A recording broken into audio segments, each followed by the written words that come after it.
ก็เฮามาฟังกันไปถึงวันเด้อเจ้าฟังถึงวันนะเจ้าโมทนาเจ้าสาธุสาธุไว้เจ้าบันทิหลงเจริญปอนเจริญปอนติดแล้วนมัสการเจ้าจากที่ไหนจากร่องวัวแดงแม่พรกะแม่พรร่องวัวแดงลูนี่เนาะเจ้าอีชูเจ้านี่ไฟฟ้าดับแวว่าเอาไปว่ากระโถบ้าจุลุงน้องแกไฟฟ้าดับจุลุงน้องก็ไปดับได้ใจต้องได้ก่อนได้กันนั่นโทรศัพท์ก็ดับว่าโอ้ถ้าโทรศัพท์ก็ดับนี่เฮือจุลุงยองแตนเลยอ่ะเจ้านี่นะจุลุงแตนกันเลยก็โทรศัพท์เขาดับอ่ะเขาโทรบอกเขาเปิ้นบัดตันน่ะถ้าโทรศัพท์ดังก็บอกอ่ะมาเปิดไปจอเนี่ยก็ดับจะกี้น่ะอันนั้นน่ะมันจะเมื่อยก็ฮะเนาะเมื่อยก็ฟังแล้วหายชัดเดี๋ยวนี้ดีแล้วเนาะเดี๋ยวนี้ดีแล้วสาธุสาธุโตคนคุมเขียงกับถ้าจะบ่ใครม่วนเหมือนกันนะขวัดระเข็ดเหมือนกันนะเสียงแบบปกตินะเจริญปอนลุงทนว่าได้ลุงทนวันนี้มันเป็นโรคอย่างทุลุงโรค5กี่คนโรคอย่างนี้โรค5กินคนเคยใจมาบอกเคยป้านะครับโรคนี้นะตะกอนเขามันด่ากันนะกะเป็นตาเขากันนี่จะไปด่ากันกะใช่แน่เนาะเขาด่ากันลงมา5ปักมา5กินเนี่ยเนี่ยด่ากันเนี่ยคนนี้ด่ากันเนี่ยจะไปด่ากันนะก็จะไปด่ากันเนาะพอดีเนาะพอดีกันนี่ตั้งนี่ไปนี่ห้ามด่ากันแท้ครับห้ามด่ากันเนี่ยด่าไปนะ5ปักมา5กินก็เลยมาเลยมาแท้นะมาเลยแปลกจริงเนาะแปลกจริงหนอนะครับตัวลุงเอ้ยจ้าอาจจะช่วยครับเอาใจช่วยเนอะเอาใจช่วยครับว่าจ้าครับตัวลุงครับแล้วเกียมเขาแรงแล้วกะเกียมเขาแรงละโอ้ยังไม่เกียมนะครับไม่ชอบเกียมเหรอกะใส่ต้มมาแรงเนี่ยมาม็อกดูมั้ยมาใช่ใครเหรอเป็นยังประคับประคองไปก่อนครับสาธุเนอว่าสาธุครับลูกครับสาธุครับต้มมาว่าเอาเจริญปอนจากดังได้ไม่ง่วงกันเนาะเงียบเหงาความเหงาความคิดถึงมันก็คือคู่กันเนี่ยธรรมดาเนาะ4,000ร้องอ้อก็เป็นคนเฮาเนี่ยฟังคำยอก็เป็นถึงได้ยอนะไปยอไปเลยจะหนึ่งล้ำห่านเฮาสดไปไม่ได้จะเข้ากระเปิ้ลอันเนาะประเด็นนี้มาเข้าแต่กันเนี่ยนะเอวพอบัดได้แล้วนะ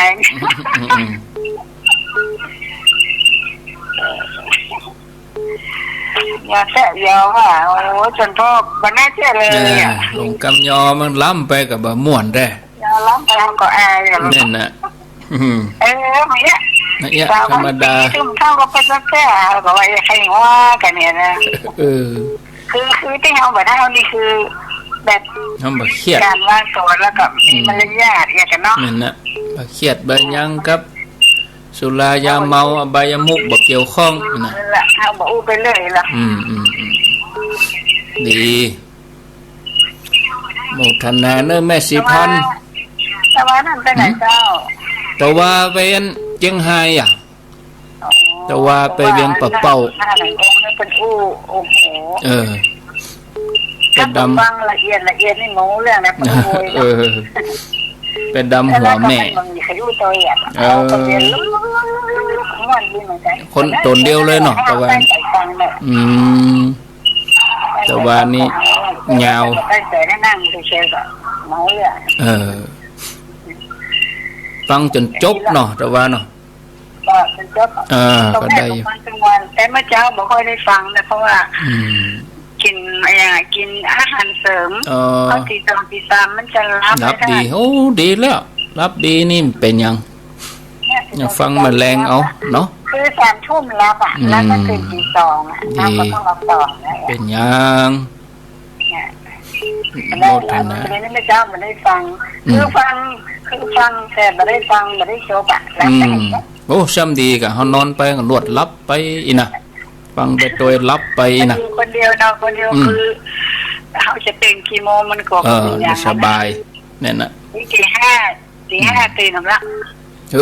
ตี 5ก็6 โมงพุ่นแล้ว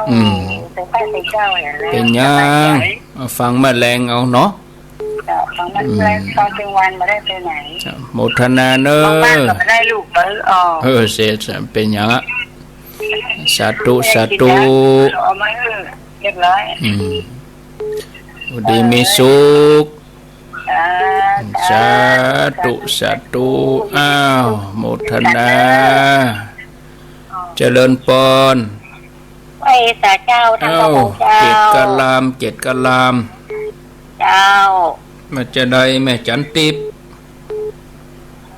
ได้ยินทีก็แม่จันติบโควิดกับเจ้าจะหายจะหายมีโควิดกับเจ้าก็มีกันหมดอะกะโดนตรวจ2 ดัน 3 ดันมีทั่วกะเบียงไฮซ้ำไฮเปิ้นปิดวันนี้ปิดเจียงไฮเปิ้นปิดจังหวัดเปิ้นปิดถนนวันนี้ปิดวันที่9ถึงวันที่30มันน่าถึงไปแต่ว่าแต่อันเห็นพ่อครูสุเมธบอกไปจะไงโอ้ละเป็นปิดพ่อครูไปจะไงเห็นแล้วไปเป็นเดียวไปแล้วก็ปิดได้ออกไปอย่างอื่นจังใดโมทนาเนอสาธุอ้าวภาคสายตะอีกันนะตะอีกันเอาละจดเบอร์โทรไว้ก่อนพักสายแล้วก็จดเบอร์โทรไว้ก่อนแล้วก็ก้อยโทรมาหากันแถมช่วงสุดท้ายขอบคุณเนอะแม่บัวแก้วบ้านมอนศรีมารามสารปีแล้วก็แหมสายนึงกับสารปีเป็นปออกอุบสกวันนี้นี่เทวบุตรโทรมาหลายอยู่เนอะโอ้อนุโมทนาเมืองฝางก็มา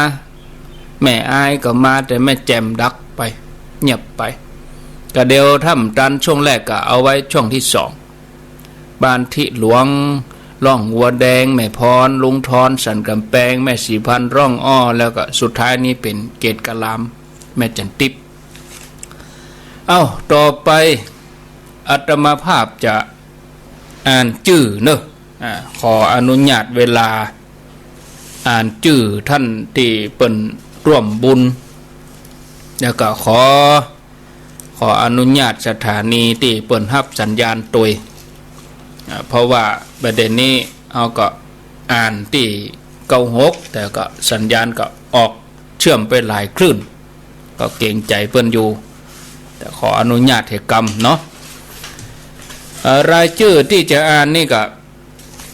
เป็นรายชื่อของญาติโยมที่เปิ่นตั้งเจตนาที่จะร่วมกันจัดซื้อเครื่องทรงสำรองประเด็นนี้โอ้มีความหวังคือสำเร็จแน่นอนเนี่ยสำเร็จแน่นอนแล้วก็จะทำทันทีอีนะก็มีญาติโยมเปิ้นมาร่วมนี่ที่เป็นนั้นโอนระบบโอนก็มีป่อไพบูลย์แม่จรูนปกปิงเมืองเชียงใหม่300 บาทแม่วันเพ็ญอาสวะบำรุงกุลอยู่ในเมืองนั่นนะแถม100 บาทพร้อมลูกหลานทั้งหลายแถม100 บาทรวมเป็น200 บาทแล้วก็แม่ยอดยิ่งสง่าวงศ์แม่ริมดอนแก้ว 1,000 บาทอันนี้ขออนุโมทนาอันนี้ระบบโอนนะถ้าใครจะทำบุญโอนกับหลังไม้ก็ก้อยโทรมาถามเลขบัญชีเนาะต่อไปนี่เปิ้นก็โอนมาเหมือนกันแล้วก็เอารายชื่อ ใส่ซองจดหมายส่งโดยตามมาโดยแม่ขาวปราณีแก้วนาหลวง64ชุมชน5ธันวาตำบลหายาถนนวัวลายตำบลหายาอำเภอเมืองเชียงใหม่เนาะพร้อมกับลูกหลานทั้งหลายเดี๋ยวนี้ก็เพิ่งก็ฟังอยู่ฮะนะได้รวบรวมมาได้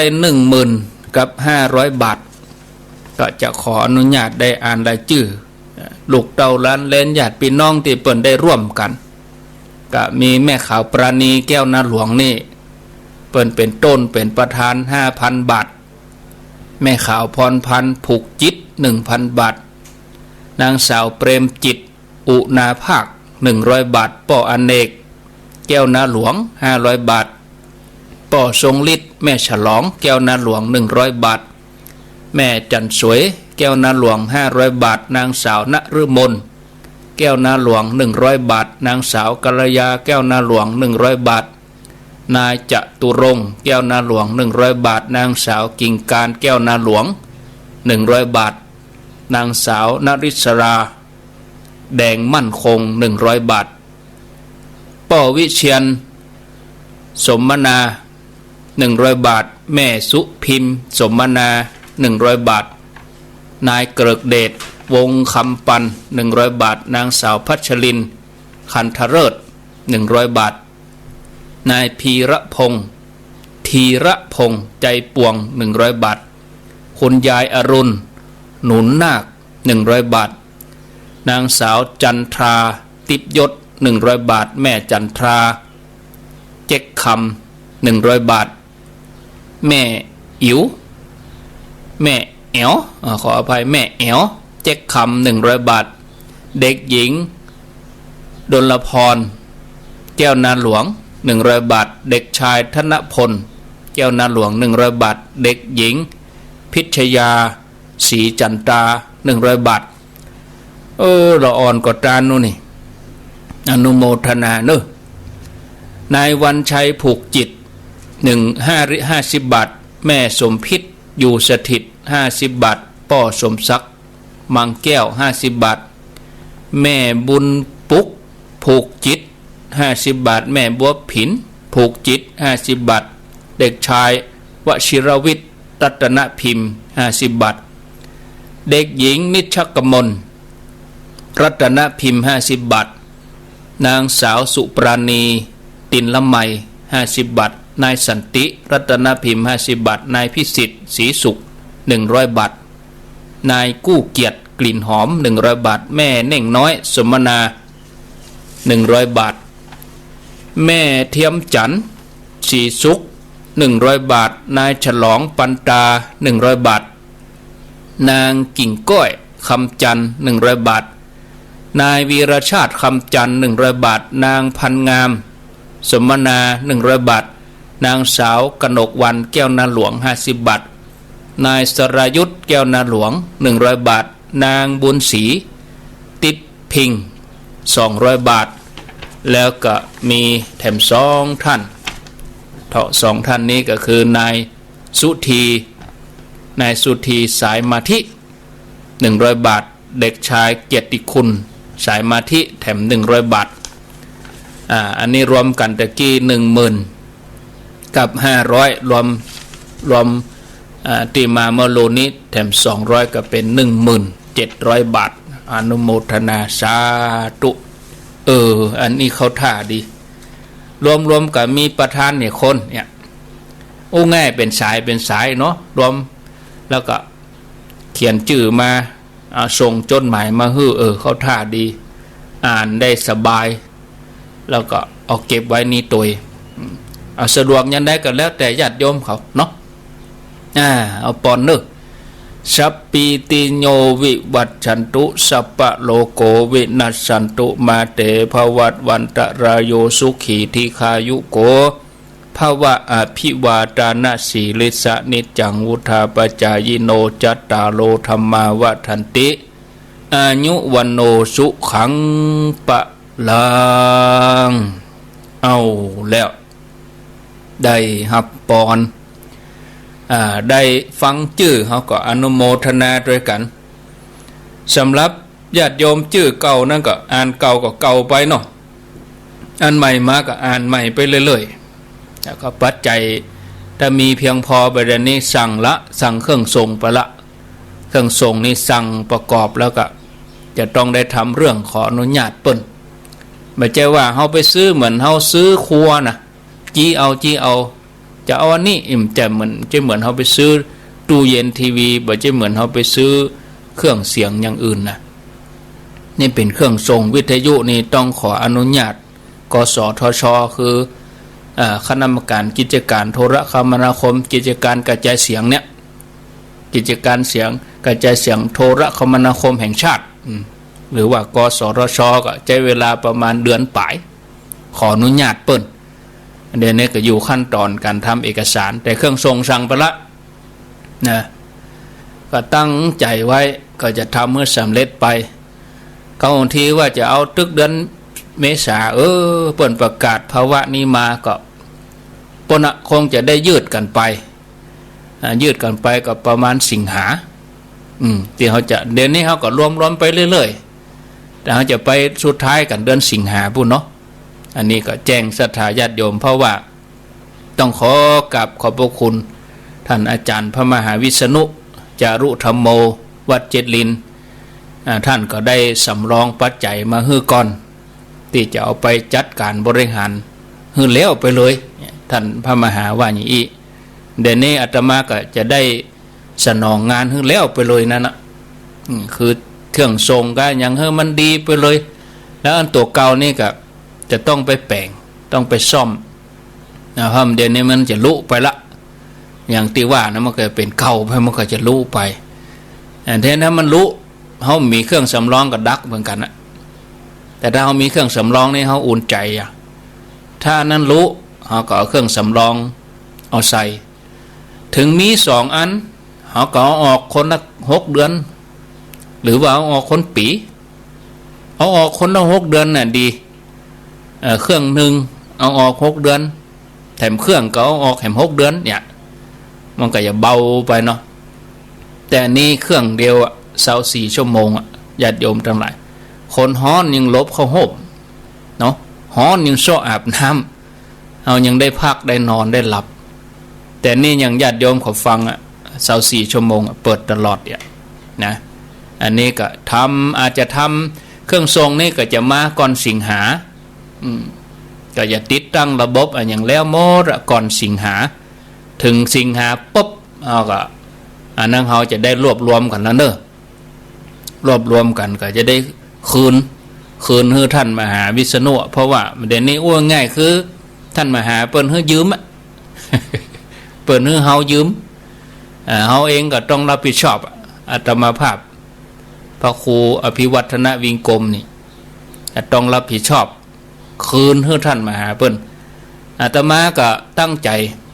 เมื่อจะตั้งใจแล้วก็จะทำให้ก็คือประโยชน์ก็คือตัวญาติโยมเขาเองเนี่ยได้ฟังกันให้ต่อเนื่องไปเลยเขาจะได้บักกังวล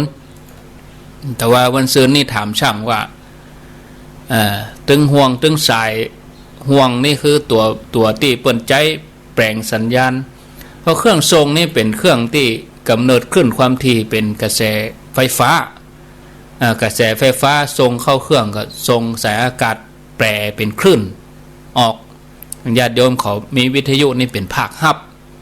แต่ที่เขาจัดนี่เขาเป็นภาคทรงนี่ทรงไปก็เตือนเขาอย่างเครื่องเสียงตามงานนี่เปิ่นใจสาย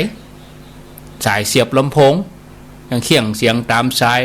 พ่อหลวงที่เปิ่นประกาศกันก็ดีเครื่องเสียงตามงานบ้านใหม่บ้านศพงานแสดงดนตรีอย่างมื้อนี้ต้องใจสายนำสายเป็นเส้นลำโพงกี่แก่นก็ใจสายต่ออันแต่เครื่องเสียงที่เขาฟังกันนี่มันเป็นเครื่องเสียงไร้สายคือไปตามอากาศเนาะแล้วอันยังเป็นตัวทรงคือเครื่องทรงนี่เป็นกำลังทรงออกไปตั้งสายตั้งบนเสาเพื่อก็มีสายอากาศแปลงจากไฟฟ้าไปเป็นคลื่นไฟฟ้าไปเดี๋ยวนี้เขาอยู่ของเขาทั่วไปก็มีหลายคลื่นนะทะลุตัวเขาเนี่ยคลื่นโทรศัพท์มีกี่ค่ายมูคลื่นวิทยุแหมคลื่นทีวีแหมมันอยู่แต่มูอากาศเนี่ยแต่เปิ้นก็ไปกันช่องไผ่ช่องมัน วิทยุเปิดก็มีช่องของเปิดเนี่ยยามเดือนนี้เขาไหลมา96เขาก็ฟังช่องนี้แต่ละขึ้นอันนี้ตัวที่กำเนิดขึ้นตั้งบนพวกเนี่ยช่างก็บอกแต่ว่าโอ้ได้เกือบ10 กว่าปีจะเป็น20 ปีแล้วก็ท่านพระครูนะก่อนหลายเมินละเดือนนี้ก็เป็นยังก็ช่วยกันอันนี้ก็คือแจ้งญาติโยมขอท่านทั้งหลายเพื่อความเข้าใจอาตมาก็จะใจเวลาเฉพาะวันพัดบ่ได้บอกถึงวันบ่ได้แจ้งถึงวันโดยหลายอย่างแล้วก็จะแจ้งวันจันทร์เมื่อเจ้าต่ออันวันอื่นๆนี่จะแจ้งชื่อก็จะบ่อ่านจะอ่านเฉพาะวันพัดแมลงอย่างเงี้ยชั่วโมงที่2หลัง4 โมงไปแล้วก็วันจันทร์เมื่อเจ้าก็ประมาณตี4ก็จะอ่านเนาะอันนี้ก็ให้ญาติโยมขอท่านทั้งหลายเข้าใจต่อไปจะพักเหตุกรรม